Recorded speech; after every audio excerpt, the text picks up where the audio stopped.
Welcome to Soul of Travel, Women's Wisdom and Mindful Travel. I'm your host, Christine Weinbrenner-Eyrich.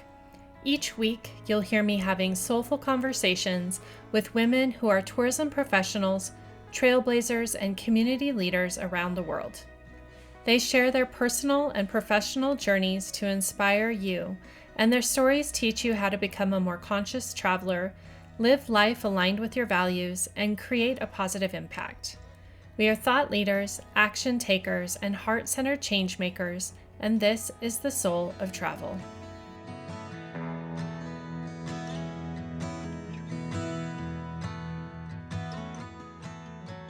Christine Sperber is Chief Architect of the embodied experiential aspects of MEA's workshops and programs. She is a former World Cup snowboarder and serial entrepreneur who has launched and grown successful hotels, businesses, and industry-evolving ideas in the sports and hospitality worlds and beyond. Christine has managed pro athletes and world-class snowboard camps, founded award-winning hotels, and innovated game-changing hospitality concepts. She introduced the first machine-groomed half-pipes on glacial snow when no one else thought it could be done. She has created sporting event series that are still happening decades later and worn the hats of writer, restaurateur, multi-million-dollar sales rep, and more. Christine and MEA co-founder Chip Connolly worked together to turn the idea of a modern elder academy into a reality. She is a devoted team builder whose authenticity, values-based leadership skills, and empathetic engagement create community wherever she focuses her attention. She is a passionate activist and steward of the land and is dedicated to creating transformative experiences that change people's lives. She makes everything she gets involved in more fun, more meaningful, and more human. In our conversation, Christine and I talk about reimagining midlife, creating community for important conversations and meaningful connections, and moving away from the idea of midlife crisis to a midlife chrysalis. I shared a bit about my knowledge and wisdom seeking during different transitions in my life and the gap I have seen regarding this transition, including menopause, empty nest, retirement, and other major transitions that happen in this period of life. We talk about MEA's upcoming Women's Health Reclaim Your Agency, Power, and Freedom, which is happening this October, and the shift in conversation we've seen and experienced regarding midlife health for women. Then we wrap up our chat with our thoughts on joy as resistance. I ask all my guests to share 3 words to describe themselves. Christine chose midlife experience architect. Join me now for my soulful conversation with Christine Sperber.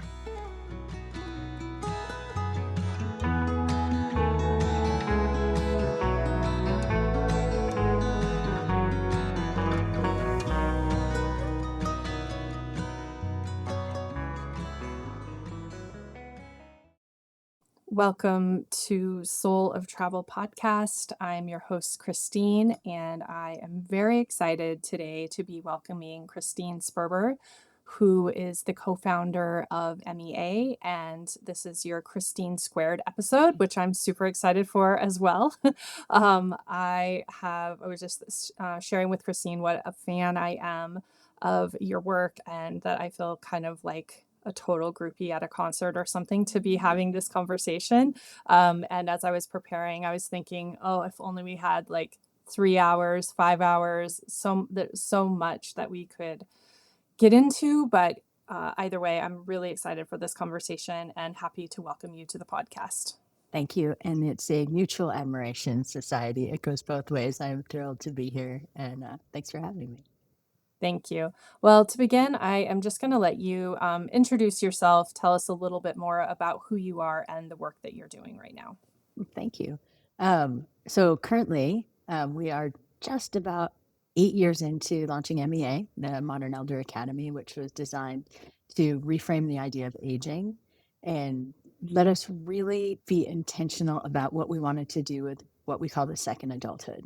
So if your first adulthood is kind of like 20 to 50, and that journey from 20 to 50 is the same amount of time as 50 to 80, what are you going to do with that second adulthood? We really do get to choose and be intentional about that. So creating the space and the tools in the school to ask those big questions in community was the idea of MEA. Leading up to that, I worked in hospitality for a time, and before that, I was in the snowboard industry as both an athlete and a event manager and an athlete manager, and ultimately a camp manager. And it was a snowboard camp operating on a snow field, and from there, I kind of leapt into launching hospitality operations in southern part of Baja, Mexico. And there was a strange amount of overlap between operating a snowboard camp on a snowfield and opening and operating the first luxury hotel in a very remote and rustic place. So it's been a winding road and lots of fun, I would say. Yeah. Thank you for sharing that. I did want to ask you a little bit more about your background and how, I mean, you kind of mentioned, but how those years you spent as an athlete, as a snowboarder, and an entrepreneur, like how that really influences the work you're doing now, and maybe how you even think about reimagining what the future looks like for you. Like, have those parts informed what you hope for in the future, or what you hope for others? Oh, it's a great question. I think what I realized when I started working kind of outside the bubble of snowboarding was what an embodied learner I had become. I don't know that I was always an embodied learner, but in snowboarding, it's about, being present to your body and micro adjustments and learning new tricks and, constantly adjusting to gravity, really. And so to, kind of fast forward to now life and experience design, which is really rooted in empathy. Um, we built about a 160-page workbook together with the curriculum. That was our original curriculum at MEA. And that came out of a 13-week long beta program that we did with 153 different people who came to Baja and kind of let us test on them. And we realized that there were concepts that were conceptual, that were scholarly, that were classroom based, but that not everyone learns the same way. And so what we collaborated on together was how do we take what's in the curriculum and take it out of the classroom into experiential so that it might land for an embodied learner in a different way. And that has become pretty native to me from my time as being an athlete. So I didn't even realize it until I started working with Chip and Jeff, my two co-founders. And Jeff is just like such a massive thinker. He worked in like green supply chain innovation for 30 years before he came to MEA. And so he's always looking at the big levers, where I think I tend to look at the little levers. Um, I know how sometimes when someone sees you in a certain way, it changes the way that you see yourself. So Mhm. Jeff kind of explained a lot of me to myself. And, where before I might have been dismissive and be like, yeah, of course everyone would see that the way to this lesson is to balance rocks, but I didn't. And so um, I think being an athlete made me an embodied learner, which made me able to design experience to land lessons for embodied learners. And then moving forward, I know that I want to stay strong and powerful in my body. I know that frailing is almost inevitable, right? We see that a human body changes over time, um, but there are things that we can do to support ourselves and our strength and our vitality, and that means a lot to me because I've always been. And I suppose I'm assuming you and I have this in common, a fierce independence, right? And so I see kind of a vital physicality part of that independence. Yeah.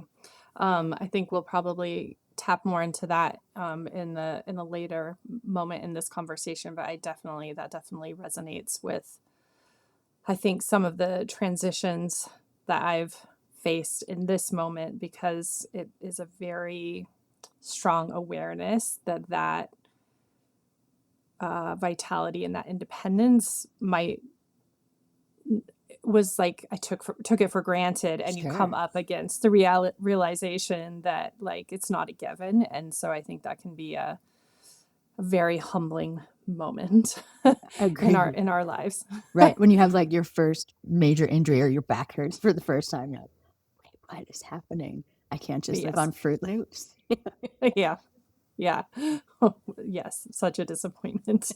Um, well, I want to start this conversation with really understanding where this space comes from and kind of reimagining our relationship with midlife and even the idea of becoming an elder. And as we were talking about this, you were saying, that's a word that people have a lot of resistance towards. And then I was thinking about how so many of my friends, like, I wonder if it's changing because so many of my friends kind of feel like, bring it on. Like, I'm really ready to be in that phase of my life where I feel like confident and wise and like ready to like turn around and pass things to those behind me. And I don't know if that is my peers and I'm lucky, or if that is a generational shift. But like for me, when I was in my 30s, looking towards my 40s, I was looking at people who seemed like they were like walking away from this first chapter of their life and like tearing things down, building things new that seemed like so alive and aligned with who they were. They seemed really just like dramatic. And I'm thinking of some of my favorite authors like Glennon Doyle and Liz Gilbert, like when they went through that phase, I was like, what's happening? This is incredible. And I was Yeah. like, I cannot wait to get there. And then there was this moment where I was like, okay, so when I get to my 40s, like this is going to magically appear. It's like you're going to walk through this threshold and be confident, like be ready to be wise, like have all the answers. And then I realized that it wasn't really a threshold and I wasn't arriving anywhere, but it's just another journey that I'm on. And it's this crazy transition period where I felt like nobody's talking about it. Like there was information to help me transition into college and into the workforce and into, being married or parenthood. Like there's all of these things that kind of exist.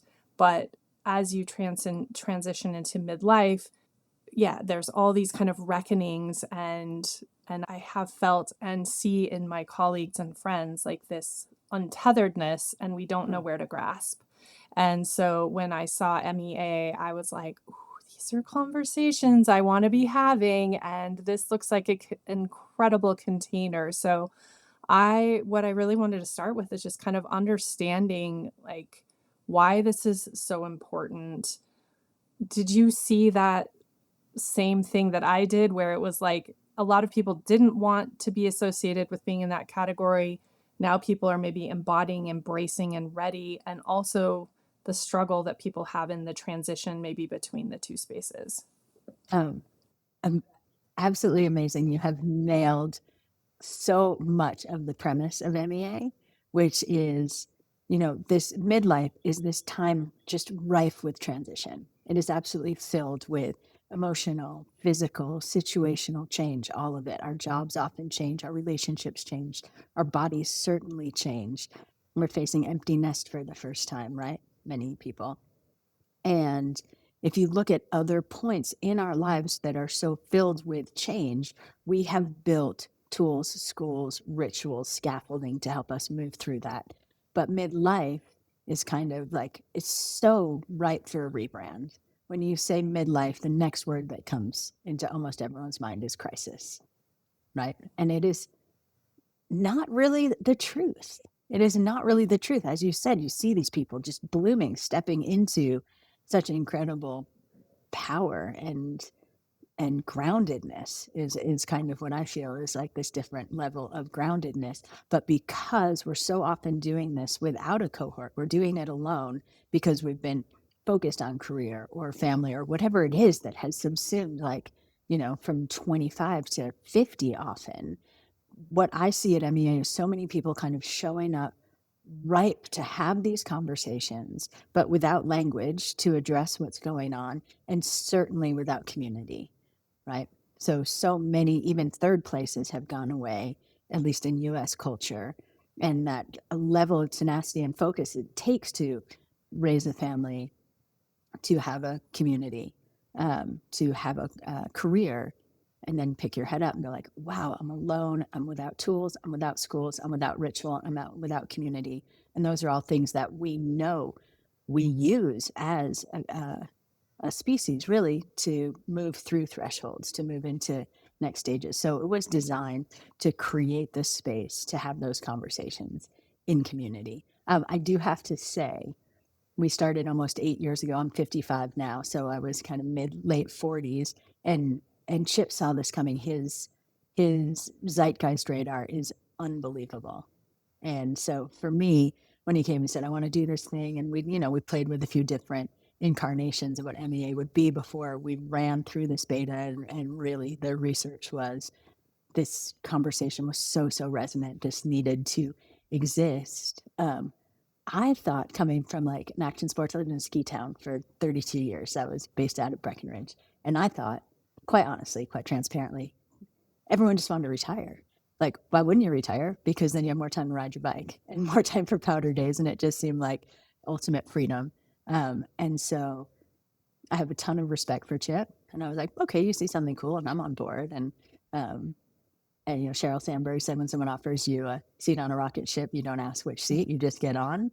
That was part of my decision making when I decided to jump into this project with Chip, because I was kind of in like a downshifted semi-retirement, working enough to get by, with lots of free time to ride my bike and have powder days and travel.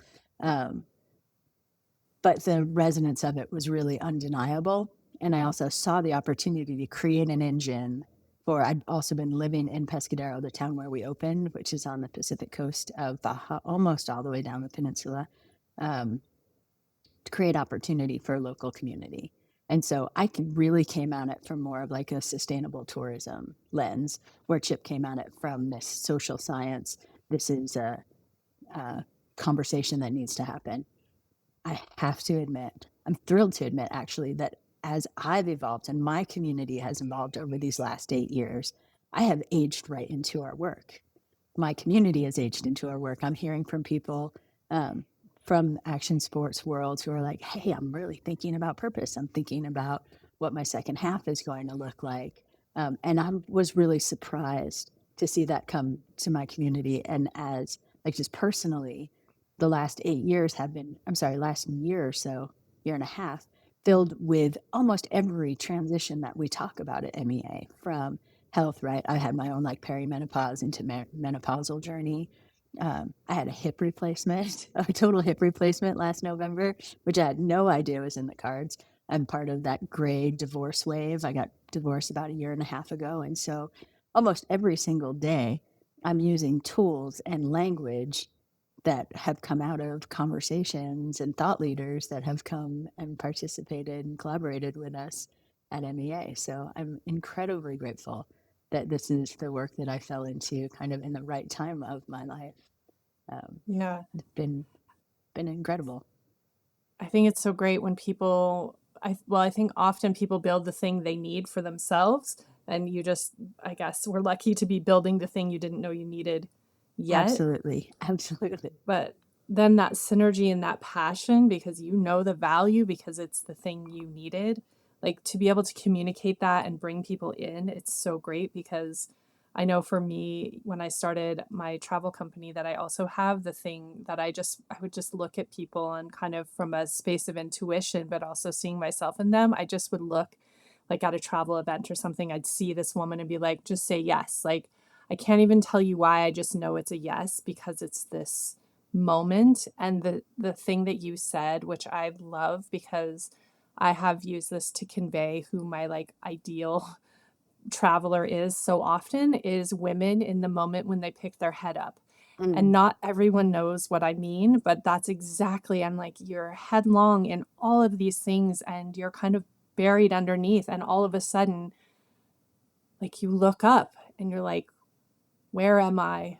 who am I? What do I stand for? What do I want as some of these things fall off that I've been carrying for, all these time in my career or my marriage or my family? And like, that's the moment that the experiences I created are for, because I knew we needed someone standing there when we lifted our head up, Yeah. and because I needed them. Yes. And so that just really, really resonates with me. So I wanted to tap into that. And for all the people who I've ever said, when you pick your head up, this is what I'm talking about. And language is so important, Christine, right? And we adolescence as a word didn't exist until about the turn of the century. And so we used to expect children to just become little adults. And then when we named it and recognized it, that it was this time filled with hormonal and situational change, all this different growth, then we created support systems for adolescents. And I mean, how many times you're like, oh, they're just a teenager, right? If you fast forward, the analog, of course, in middle age is so similar. The amount of change that we are going through, and yet there isn't really a name for that stage. We don't recognize it as generally as a kind of a human development place. You're just an adult, right? Mhm. And so we work with a gerontologist, amazing thought leader, Dr. Barbara Waxman, who coined the term middle essence to talk about this time. And again, with the power of naming, once you recognize, like, I'm in middle essence, of course, things are shifting. Of course, I need different support, different conversations, um, community. It just makes so much sense. So good on you for recognizing that it was a time that needed support and designing those experiences for people. It is very Yeah. powerful to ritualize.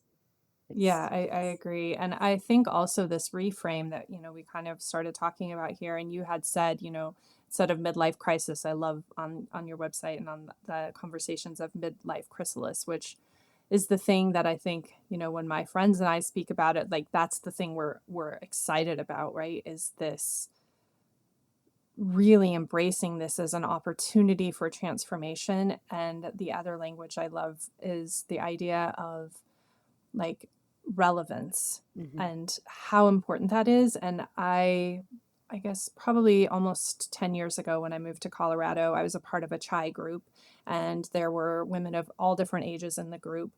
And there were two women in particular that I think were probably in their early 60s in that at that time, and kind of, in many of these transitions as well. And um, I just remember at one point, after having gone for several months, going up to one of those women and just saying, I'm so grateful that you're in this circle, because every week I learn so much from you.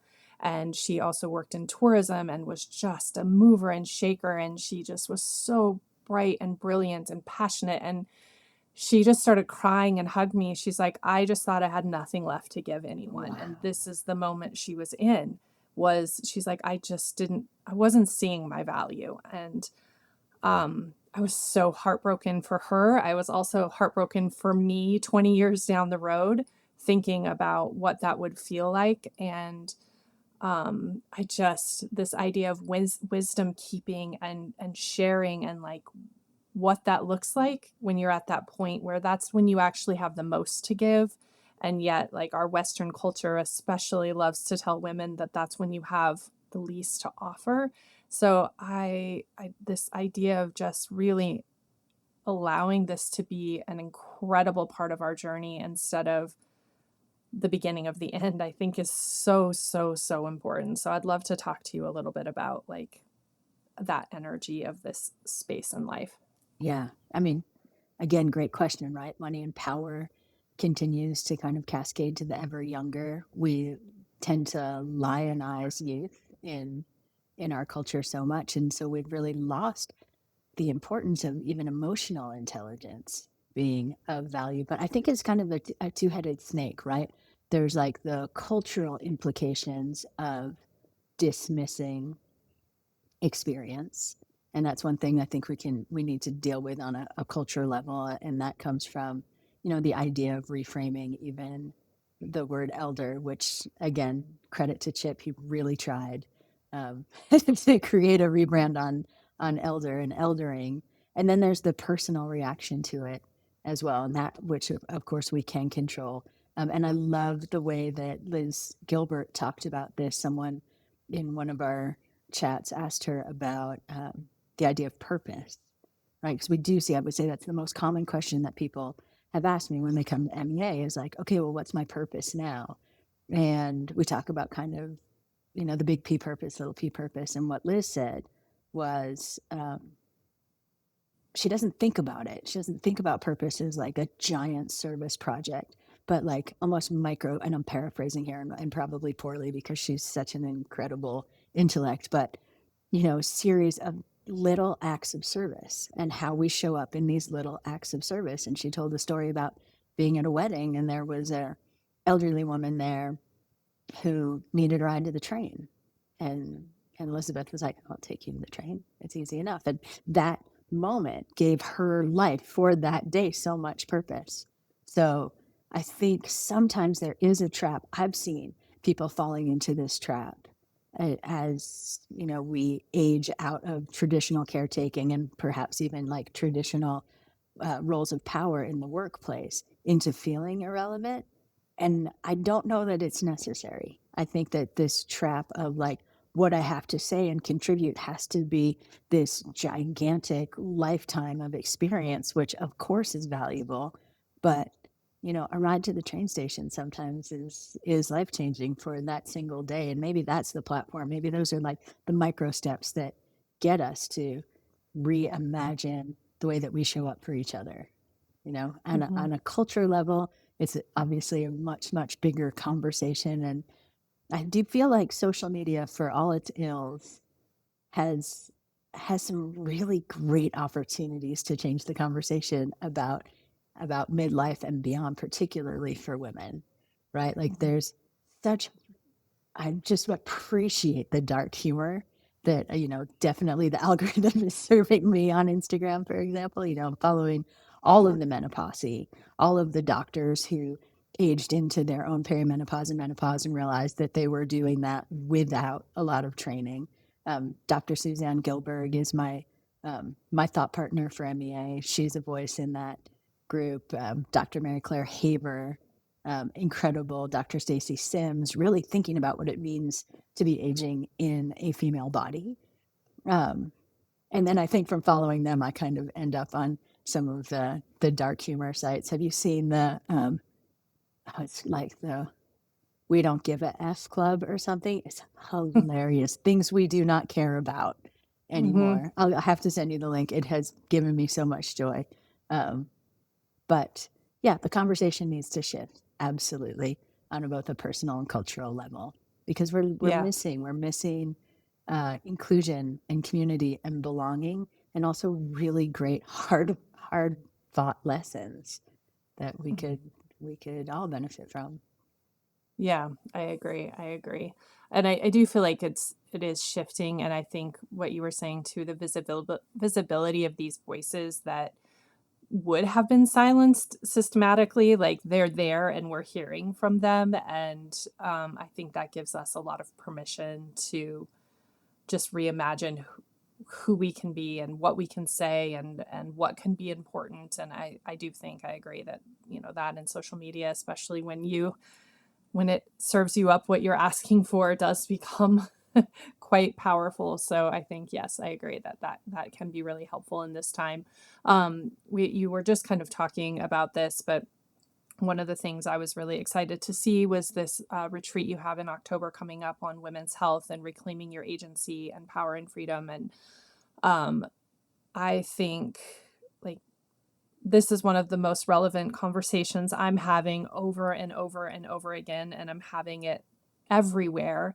And it's, all of these kind of what we were saying, like health, transitions, struggle, confusion, information is not there, community isn't there. And it's not like it's only happening in spaces where you think it would be happening. It's like happening at my school reunion and at a conference and in a coffee shop. And it's like everyone's like, did you say menopause? No, I didn't, but let's talk about it anyway. And Right. I don't know if it's because before it wasn't relevant to me and so I wasn't hearing it, or again, if this is maybe a new time that we're actually getting comfortable talking about this. I feel like women really don't want to walk blindly into this period of aging. Like they are looking to acquire information, and like I feel it similarly to the knowledge I acquired like when I was pregnant and breastfeeding. And this is like this next phase for me where I kind of get a step out of the seclusion and the shadows and this head down space that I was in, and feel this power and this wisdom in my own self. And like in looking at your program that you're putting together, like I also loved that it's this blend of Eastern and Western, because I've studied Reiki and Ayurveda and Mm. yoga and all these other wisdoms. And in those, again, like I got to fall in love a little bit with my own body and what it could do, and the way that these wisdoms like hold reverence for this human vessel of myself. And so anyway, this is me just being so excited for this container that you've created, but I want to hear why you guys created it and why you think it's important, and kind of what you're hearing in this area of conversation as well. Oh my gosh, do we have hours? Are you ready? I Let's know go. this is what I was saying. We need like 5 hours. Oh, I would say that the workshop kind of evolved out of my own experience, right? So, um, I have two male co-founders. They're fabulous and evolved and open-minded and all those things. But none of us knew what I was going into as perimenopausal. Suddenly I had headaches, and it's all happening at the same time as the pandemic. So that's wonderful. We shut down the business for 7.5 months. We're in these deep ideation sessions. What is the future of MEA in a changing world? And we'd be in these meetings for hours, Christine, and I would have to go to the bathroom like 4 or 5 times sitting in a few hour meeting. And Chip and Jeff never had to go. I was like, what is going on? Why do I have to go to the bathroom so much? And that's just like one example. And then I started with hot flashes and night sweats and fog. I'd look back at things that I had written, not that long ago, and like, who wrote that? Whose brain created that? Um, and again, I just didn't know. I didn't have language or reference to understand that this was all estrogen deprivation for the most part. And so in the search, and this is also before, at least for me, that there felt like there were all these voices in the perimenopausal and menopausal space. So these doctors, from what I understand, so many of them have empowered each other because they came to their own place, their own changes, and realized that they didn't have sufficient training. That, I think Dr. Suzanne says she had like 10 hours of training in med school to talk about this transition. And this is, most depending on how long we live, a huge chunk of our adult life will be spent in menopause. How did I fall into that as someone? I work in the aging space, and I fell into it with no idea of what was going to be happening to me physically, mentally. And so I got really curious, and we started searching around for the right thought partner, the right voices. And this is going back like maybe 5 or 6 years. And I said, I want to have like a pro changing female, awareness friendly, like almost a perimenopause friendly retreat center. I want to be able to advertise that we have cooling pillows and that the windows are open and that we have the right food to support, and it was a radical idea at that time. And trying to find the right thought partners was really difficult. They just hadn't emerged at that point the way they have now. The things that I could find were almost always about weight gain, right? Address your middle-age weight gain. And I was like, God, we are so much more than that. There's so much more going on. And I'm grateful every day that I was introduced to Dr. Suzanne Gilbert, because she's, as you said, she's both Eastern and Western. She's an incredibly well-trained clinician. Um, she's an OBGYN who operates her own practice. She's the chief clinical officer right now for a newly formed group, I believe called Monarch Health. But she's also an Ayurvedic doctor. She's also in her 50s. She's a breast cancer survivor. So her holistic lens on all of this encompasses so much. It's not all just one or the other. And, I grew up under the shadow of the Women's Health Initiative study where, HRT, any kind of hormone replacement therapy, equaled increased breast cancer risk, which we now know was a terribly flawed study with terrible pull quotes and didn't reflect at all the reality. So I could really go on for a long time. Feel free to stop me at any point if you want to redirect or ask other questions. What I learned that was the most powerful, I think, and why we've talked about this website as reclaiming your agency and understanding how to advocate for yourself is um, there's estrogen receptors all over the body. Your entire body, your brain health, your bone health, your gut health, all of it is impacted by estrogen. And it is the only hormone deprivation in the body that we do not regularly treat. And so I think, the combination of just ageism in general, and then our own internalized ageism, and then anything anti-ageist is at its core anti-woman. So we're combating all of these forces, plus a bad study that we grew up under the shadow of. Um, and so few of us thought to treat that. And like you, I come out of a yoga background and was very much like, oh my gosh, menopause is a natural thing, and I'm going to exercise through it, and I'm going to support myself nutritionally through it, and I'm going to you know, be a graceful aging person. And the idea of turning to a medical response to that felt like not true to me before I knew what I know now, before I spent time with Dr. Suzanne talking about the actual crests and valleys of menopause, um, and the fact that a hormone replacement or a menopausal treatment is actually preventative, right? It can be preventative. We don't have to be responding to anything. You don't have to be responding to, again, I am not a doctor, and I am not trying to purport that I am a doctor or I'm giving any kind of medical advice. This is what I've learned and has been true for me, is that there are a lot of um, symptoms. I don't know that that's the right word, effects of aging that can be effectively treated with replacing declining estrogen. And it's everyone's own choice, but I just didn't realize that. Yeah. Yeah, and I think it is hard, and maybe some of us don't even realize that that was kind of a conditioning that we were experiencing through probably our mothers, and what they were being told and what medicine had been telling us in that moment, because I know that same fear was there, and I was like, oh my gosh, no, we know that's a hard no, don't try to trick me into that. And then that kind of feeds into this feeling you're having in the moment of not knowing if you can trust your body and trust your choices, and then you are like, I don't know if I can trust my doctor, and it spirals when you're feeling really vulnerable and you don't really know where to turn. And again, like we were saying, that this community doesn't exist, or we don't know where they're having these conversations. And like I said, again, now I feel like I see it everywhere, and I'm really grateful for that, or I'm grateful when one of my friends asks me a question or tells me something, because I feel like that means the walls are coming down a little, and that gives me hope for like what we can co-create. If people are actually sharing their experiences, then we can begin to address it on a larger scale, because if nobody ever thought anything was happening except for weight gain and night sweats, and that's like the only thing we were working to combat, and then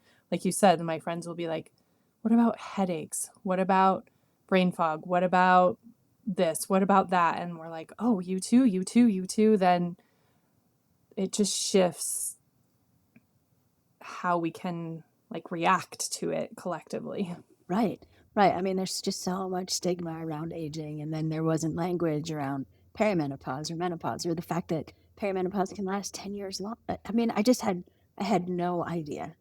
And what I'm hearing, again, back to Dr. Suzanne, is she has young patients now who are coming into her practice, and they are demanding information. They want to know, right? So that conversation is not just happening in our 50s and our 40s, but even younger now, and they are arming themselves with information. So kudos to younger generation. This is exactly your conversation earlier, your point earlier about how much there is to give, right? So I think it's an incredibly important conversation. And then put Dr. Stacy Sims in the mix, changing what we know from an exercise and nutrition point of view.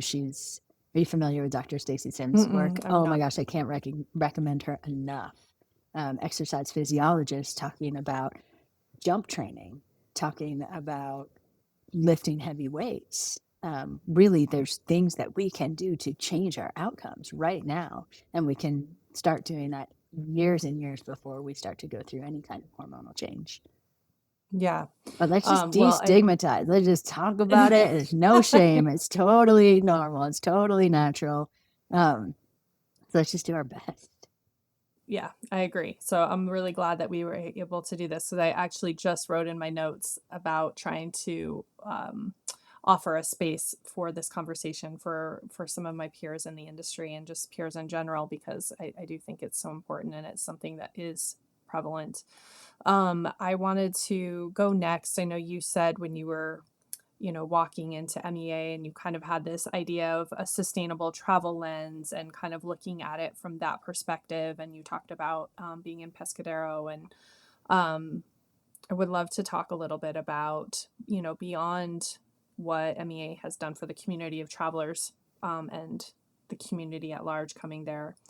What what kind of impact have you seen this having? You were sharing a little bit with me before we got on the call, so I would love to hear about it. I used to travel to Baja frequently. I haven't been there.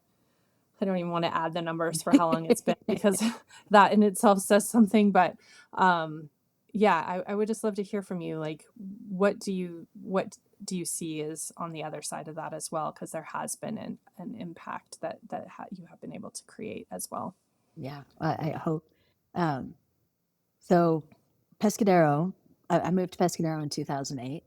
And um, if we go kind of like on a meta, Mexico often moves, especially in places where there are more immigrant populations, like Pescadero, like Baja, in in response to what's happening in the U.S. because there's not a lot of financing that is available. So people who are moving to places like that from the U.S. often leveraging out of investments in the U.S. in order to afford to buy in Mexico. So 2008, we're in the Great Recession. It was incredibly quiet in Pescadero.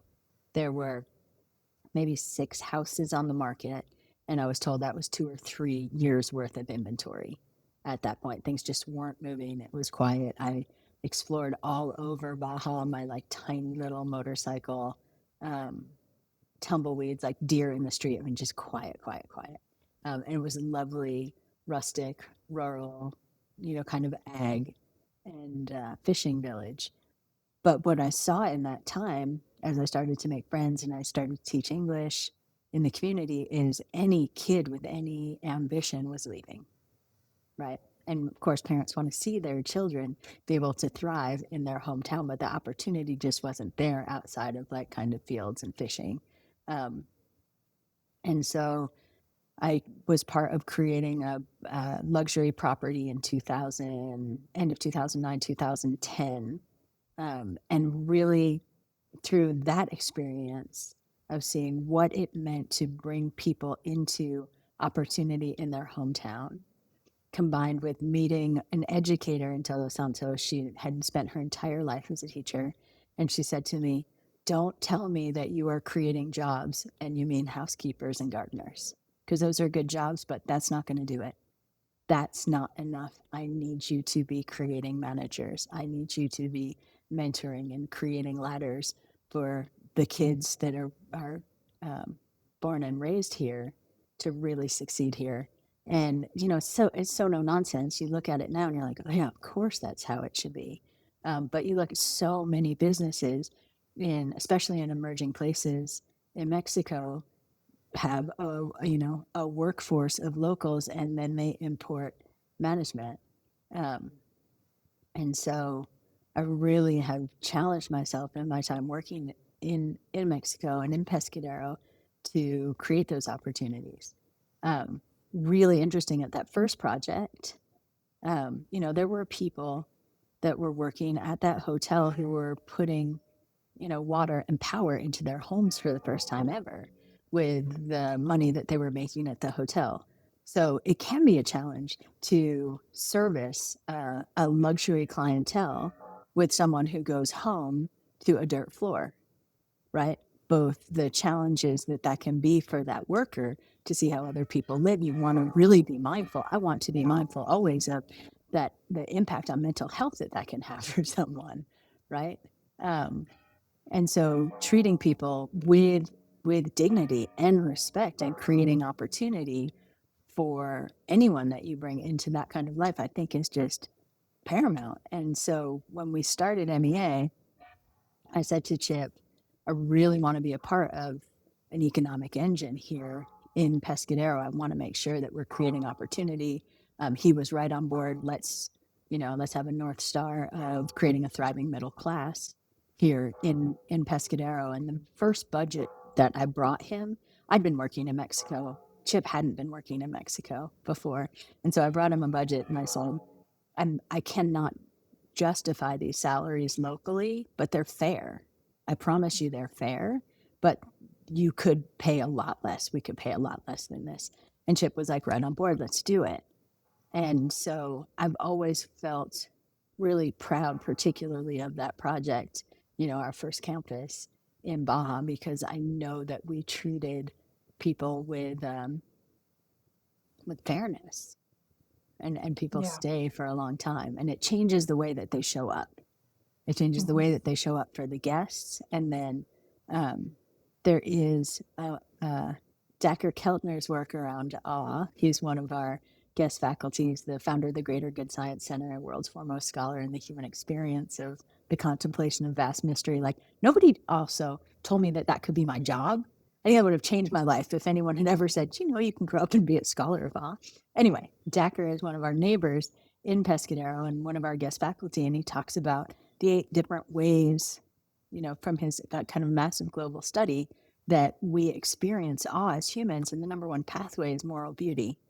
And so I think that if I think about the many different arms that MEA can be, both changing and reframing aging, um, creating community for people to have those conversations in that container, but also operating in a way that is, creates moral beauty. I think that that all feeds each other. You know, I don't think that any of that exists in a vacuum. It amplifies each bit of the work. But I'm an Mm. idealist. Yeah, I like it. Well, me too. So it's fine. No, I was like, moral beauty is my new. I love that. Um, yeah, I just think that's so interesting. And when you were saying, the statement of the, any ambitious kid left, like that's something I see so often traveling in rural communities, and families are looking at that dilemma of what you were saying, like that they want their kids to thrive, but they don't want everyone to leave, and then the culture is impacted because generations are leaving and they're not carrying out agriculture or artisan crafts and all these things that are essential to preserving cultures. And so I think it's interesting how tourism, especially when you're being cognizant of what you're building, can help that and can sustain that. And I love the woman that called out and said, we don't need housekeeping positions, that we need management positions. Like what a powerful thing to be met with when you're having that conversation with community. And I think this is something that comes up in this podcast often, is asking what communities need. Mhm. And that's such a incredible example of them saying very boldly what would be important to them in order to keep their children there. And I just like that. That is such an impressive thing for me to hear someone have asked for, and then for you to be able to say, okay, how can we do this, because it is important. And once someone gives you that directive, like how are you gonna, you can't say no to that, right? You have to figure it out. And so I love that. Nice. I mean, Um, and you know, we've made mistakes along the way, and we've aimed high and not always hit it. But I think as an organization, it has been a goal to be a force for good in the places that we drop a pin. And as a North Star, I think it's a fortunate place to be able to start from. yeah. Yeah, and when you're building something, you have that opportunity, right? You don't have to change something that already exists. You just can put it into place. So I think that's always great. The last thing that I wanted to talk to you about is joy. So, I'm so glad, like, I just picked this, or the universe asked me, well, however you want to look at this, to speak about it. But the quote, I have all of my guests when they fill out their form to come and speak with me, put one of their favorite quotes.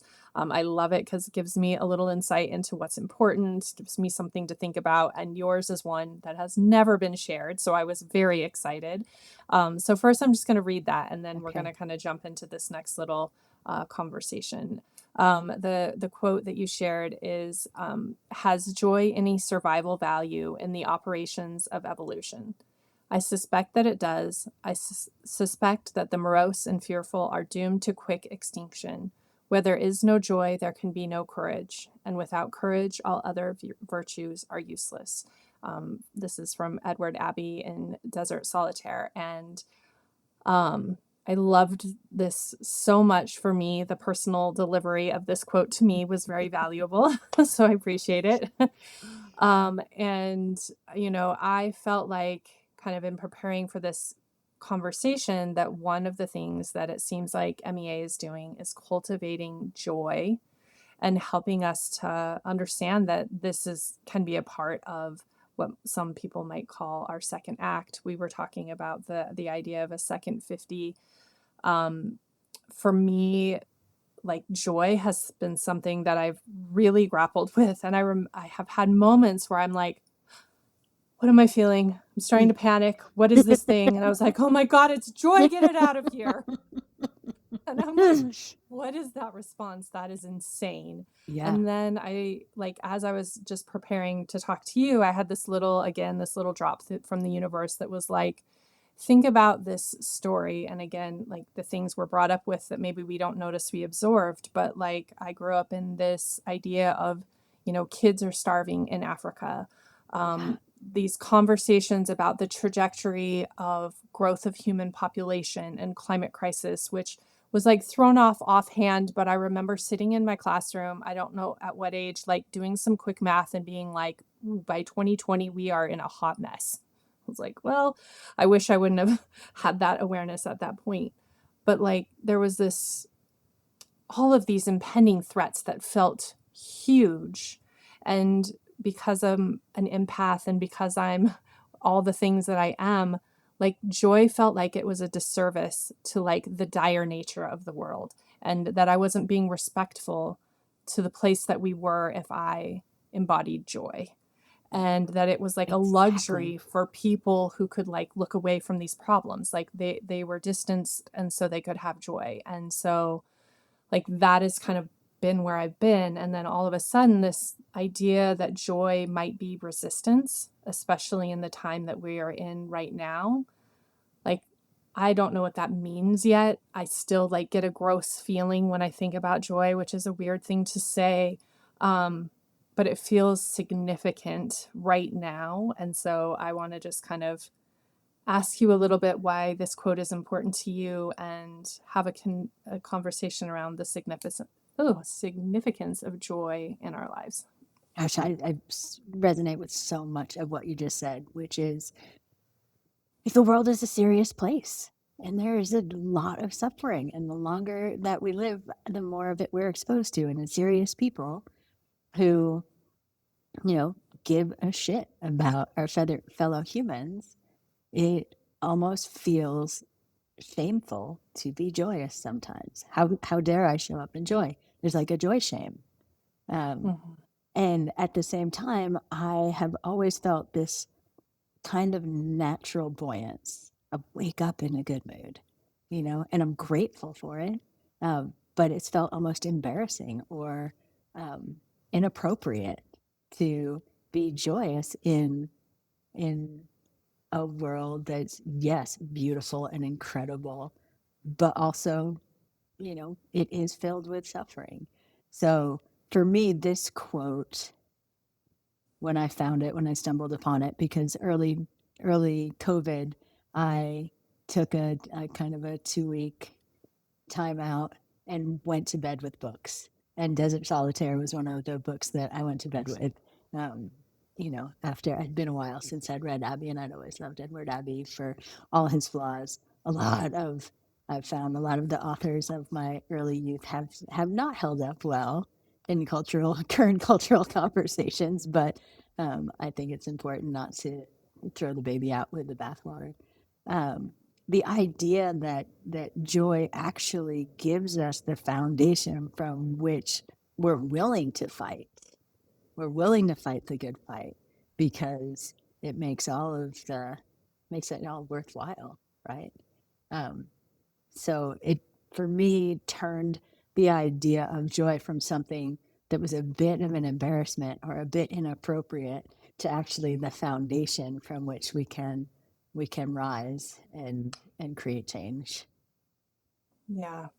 I just think it's so great. And the other thing that I have really been thinking about, and again, this isn't a new concept, it's just new to me and how it's landing in me is, people always say how if you just take the moment to be the light, right? That's what changes. And it's that inner work that really does create external change. And and until you're ready or until you feel it, until you embody it, it just sounds like crazy words. And then at some point it clicked. And for a long time, in my phone I had an alarm that said, oh, now can I even remember what it says? Good job. This is our brain fog moment. Thank you. May I suggest HRT? Kidding. Oh gosh, this is so good. My inner healing leads to global healing. And so Mm, it's like this reminder that my small choices are doing something, and that if we are here as light bringers, which so many of my community are, like we naturally, I think, find each other because we need each other. Like if I'm buried in the darkness of all these other things, I can't do what I'm here for, even if it's just as simple as, like you said, waking up joyful. Like that, I guarantee, shifts other people's energy and light.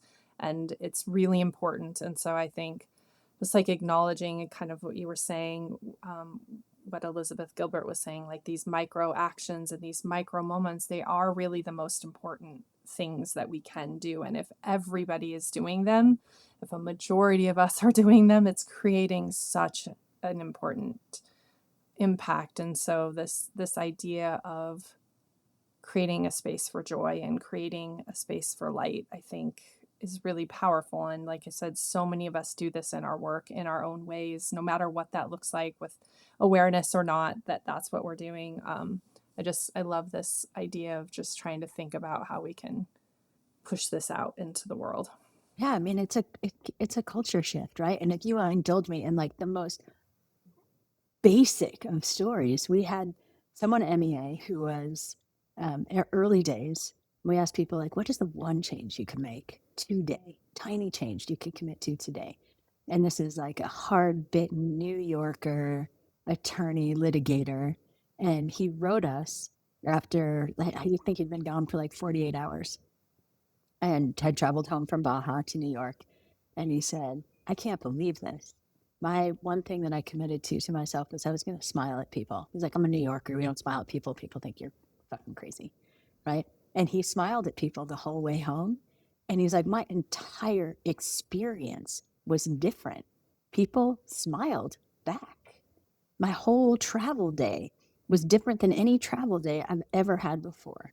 Um, and so again, jumping back to our conversation earlier about big levers and little levers, it seems like such a little lever, right? Just to smile at people. It seems oversimplified, almost embarrassingly oversimplified. But yeah, it changed his entire experience, his entire lived experience. Um, so I don't know. I don't think kindness is ever overrated. Yeah, I love that. I'm a Montana dirt road girl, Mm. and, You wave at like, everybody. the land of everybody does at least the two-finger wave and a smile, and my kids will be like, You can't do that everywhere, mom." And then I do smile at people. I don't always take my cell phone out of my pocket standing in places where everybody else is waiting, and I make eye contact and smile, and they're like, "You're so weird." It's like, "Yeah, but do you notice what happens? People aren't seen very often anymore, Yeah. and or you tell someone like, "I love your hat," or "Your earrings remind me of" whatever, just the aspect of not being invisible is hugely important. So I imagine, and I in New York, I really have that problem too. So I'm like, I just want to smile at you. But I think it is huge. It's huge. So I Yeah. love that. Yeah. And final, if we think about joy as a virtue amplifier, like it's just, it justifies, I think, justifies the idea of joy, takes it out of shame into justification. We're amplifying other important virtues. Courage. Yeah, yeah. It's my work right now for sure, but it's good work at least. I'm like, there's worse things to be challenged with than to be joyful. So I'm like, pull ups, no. Joy, yes. Ah, pull-ups. Well, to wrap up our conversation, I always have a series of rapid fire or rapid fire ish questions. So we'll jump to those. Okay. What are you reading right now? Oh gosh, it's the guy that wrote Perfect Storm. I think it's called Tribe. I just started. It was recommended by a friend, and it's about belonging. Hmm. What is always in your suitcase or backpack when you travel? Oh my God, I have a new obsession that I've been traveling with, and I'm quite embarrassed about, but it's a water pick. I love it. Not my With style. the I'm like second the base. smallest bag I can possibly carry, and lately, and it's not even like a travel one. Like I've got this, but oh my gosh, it is like having a dentist clean mouth every day. Yeah, you're like, I have no clean clothes, but Yeah, my mouth is very yeah. shiny. I will bring like one pair of black pants and a couple of black shirts, but I've got my water pick with me. To sojourn to me means to travel somewhere with the respect as if you live there. Mm, Where is some place that you would still love to sojourn? mm. So many places on my list right now. I am heading back to New Zealand in August, and I so look forward to sojourning in New Zealand once again with my dear friends and loved ones. What is something you eat that immediately connects you to a place you've been? Mexican hot chocolate with a little bit of spice brings me back to Oaxaca every single time. Or Mm. mezcal. Who was a person that inspired or encouraged you to set out to travel the world? Um, my my dear friend Deborah um, no, Nolan, who has Tulsi shop in the southern part of Italy. She's in Puglia. I met her when I was 18 years old, and she was already like a hell mission traveler, backpacker, had been everywhere. First came to the U.S. and she's from Ireland, from Dublin, and the U.K., but um, came over with uh, a very famous rock band, and she was a young model, and then from there launched into just backpacking missions. And I thought she was the coolest. And she said to me one day, "Well, you're a traveler." And I thought, "Yeah, I am." I mean, I wasn't really at that point, but I took it on, and she, just showed me the way that you can have a backpack and a couple $100 and go anywhere. And so I Mhm. really was a backpacker in the late 80s, early 90s, and beyond. And that was inspired by Dev Nolan. Thank you. If you could take an adventure with one person, fictional or real, alive or past, who would it be? Well, maybe germane to this conversation, I wouldn't mind spending some time in the desert with Edward Abbey, but he'd have to behave better than he did when he was alive, with a lot more respect for women. um, who is one woman in the travel industry you admire and would love to recognize here in this space that is about celebrating the voices of women in travel? Mm. Oh, I want to get this one right. There's so many incredible women in travel. the answer for me are the people who find ways not necessarily to give back, but to empower. And I think the finest example of that and an absolute North Star for me is Zita Cobb from Fogo Island and the Shore Fast Foundation.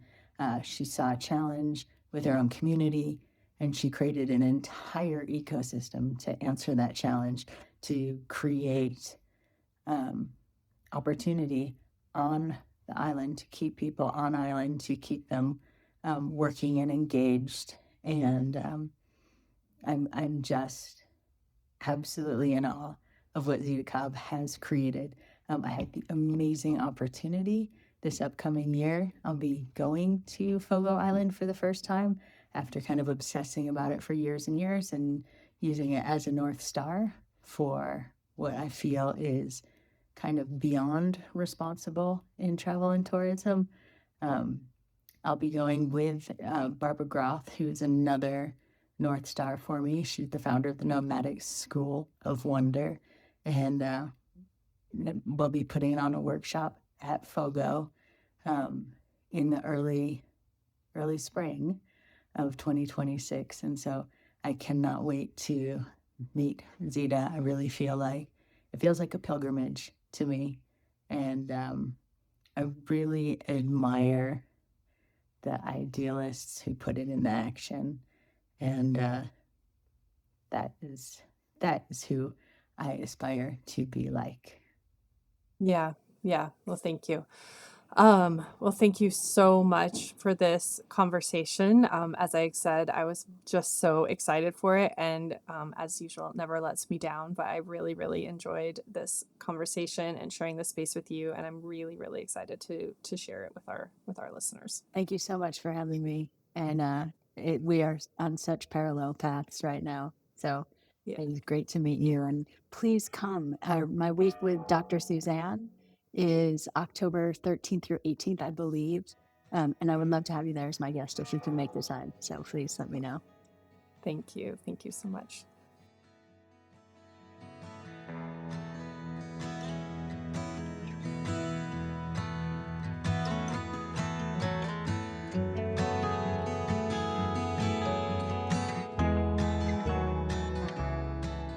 Thank you for listening to Soul of Travel, presented by Journey Woman. I hope you enjoyed the journey. If you loved this conversation, I encourage you to subscribe and rate the podcast. Please share episodes that inspire you with others, because this is how we extend the impact of this show. Learn more about each of my guests by reading our episode blogs, which are more than your average show notes. I think you'll love the connection. Find our episode blogs at www.souloftravelpodcast.com. I am so proud of the way these conversations are bringing together people from around the world. If this sounds like your community, welcome. I am so happy you are here. I am all about community and would love to connect. You can find me on Facebook at Soul of Travel Podcast, or follow me on Instagram either at she.sojourns or at Soul of Travel Podcast. Stay up to date by joining the Soul of Travel Podcast mailing list. You'll also want to explore the Journey Woman community and its resources for women travelers over 50. I'd also like to share a quick thank you to my podcast producer and content magician, Carly Eduardo, CEO of Convergente. I look forward to getting to know you and hopefully hear your story.